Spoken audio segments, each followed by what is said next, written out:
This is the 5th video in my Stormlight Archive recap, starting with the Way of Kings, and we're going to dive into part 2 now. I'm going to start, instead of jumping between POVs, I'm going to do all of Dalinar and Adolin's POV in part 2, and then we'll jump into Kaladin's. So we're in a war camp in the Shattered Plains, and the main, people here for these POVs are Elhokar, who is the king, Gavilar's son.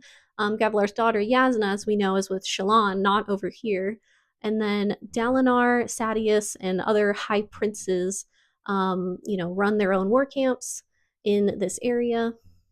And then Dalinar has two sons, Renarin and Adolin. And I'll just give you the characterization right now that Adolin is a very accomplished, swordsman, both on the battlefield and off, if you catch my meaning.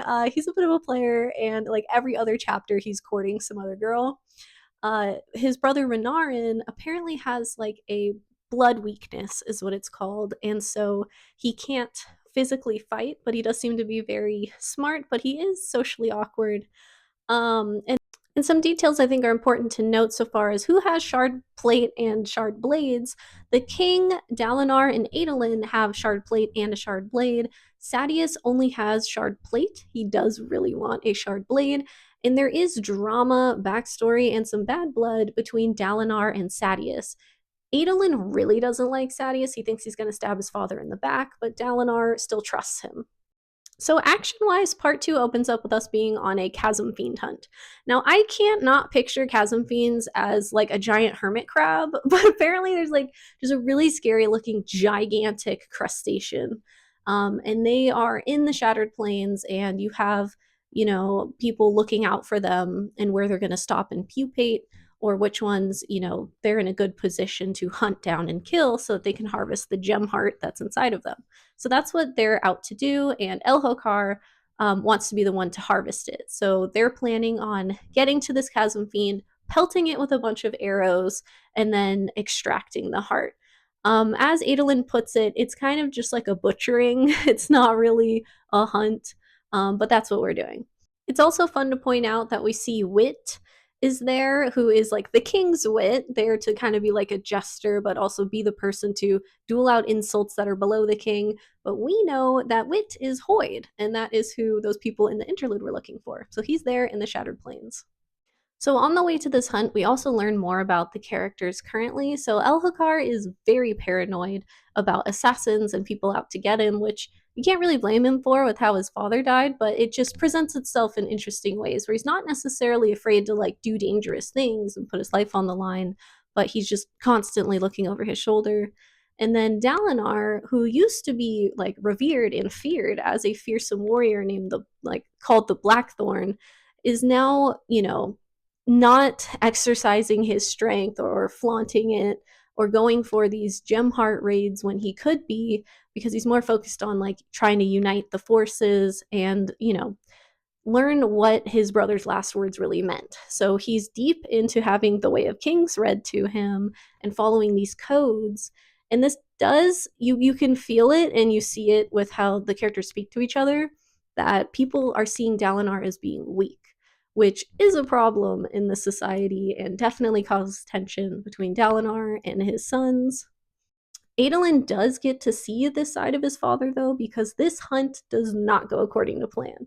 Like, there's supposed to be a chol, which is also like a crustacean cow thing, like carrying bait to get the giant chasm fiend where they want it to be, like the staging ground where they're going to kill it.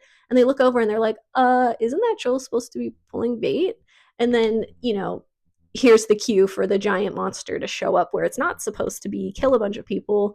And Elhokar is an idiot and just like dives in like, I'll kill you, you foul beast, kind of thing. And it's just bad. So Dalinar and Adolin charge in, they're cutting its legs off like they're doing what they're supposed to do.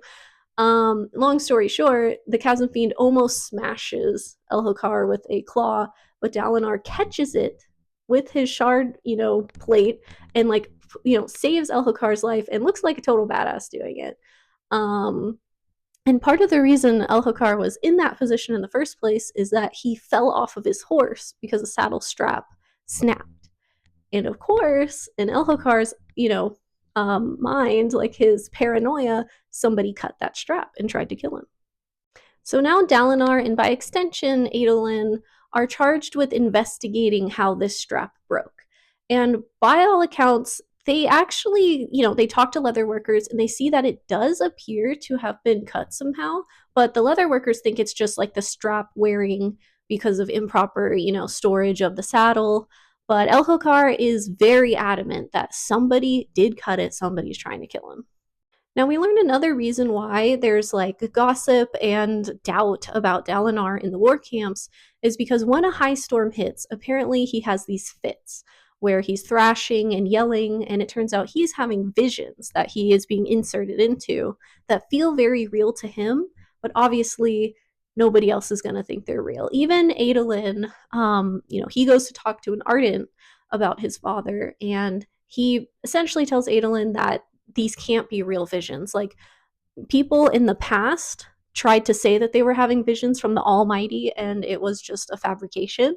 So he's not accusing his father necessarily of making them up, but they're basically thinking it's PTSD, he's getting older, it's guilt about his brother, anything but them being genuine visions.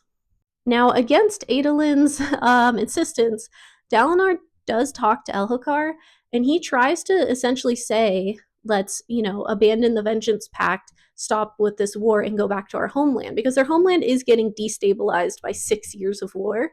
Elhokar, not buying it, sees this as weak, and so Dalinar tries to backpedal and go the other route, where he's like, okay, what if you make me High Prince of War? So he would be above the other high princes in the war camp, and he'd be able to unite them and have like a stronger front against the Parshendi. And Elhokar's like, I'll think about it, but it doesn't sound very convincing. And then Dalinar and Renarin are heading, back to their war camp, and then a high storm hits, and they don't have time to get home, so they have to hunker down in a barrack. Okay, so then we're transported into this vision with Dalinar. And the TLDR is that he is fighting as like a farmer, protecting his daughter and his wife. And he fights off these like nightmarish, like black glistening creatures. And then basically the Knights Radiant show up. This woman in full shard plate, this man, and their shard plate's like extra special. And then he tries talking to them to get some information, and she tells him, come do Urethru. I don't know how to say it exactly. Urethra.